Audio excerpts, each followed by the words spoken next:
Hi everyone, I hope everybody's having an enjoyable weekend and that you did at least one thing for yourself, because that seems to be something that we always forget.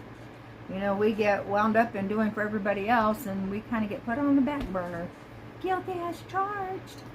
Matter of fact, I'm going into work tomorrow half an hour early because they asked me to. I'm always doing something there, which is fine with me. It doesn't bother me because I love what I do. Anyway, yesterday I said I wasn't sure what that video was going to be about, and I had 3 things to choose from. I make a list as things start coming, to my head. I'm like, shit, I want to make a list because there's so much. I'm telling you, when I say I did not come for rainbows and lollipops, believe it.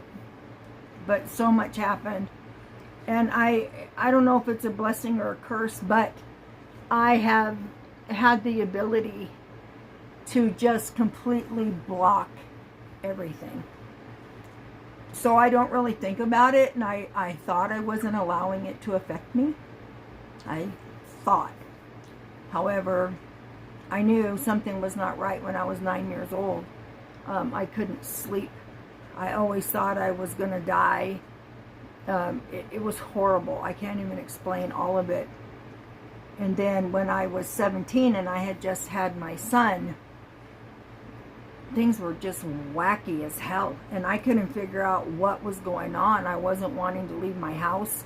I didn't eat. I weighed 120 pounds, I think it was. I'm 5'7", people. 120 pounds does not look well on me. And so anyway, about 6 years after that, we moved. And by now, I have all 3 of my biological kids. Actually, I had them all when I was 21, by the time I was 21. And we moved to Colorado. We got to Colorado. Everything was honky-dory.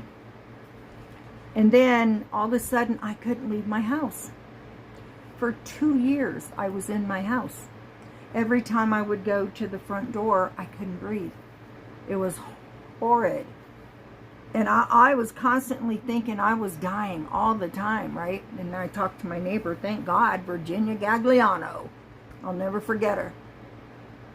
I told her what was happening, and she's like, oh, honey. She said, do you ever see the ambulance that comes for me? I said, yeah, I see it all the time. She goes, well, that's why they're here. She said, I have horrible depression and anxiety.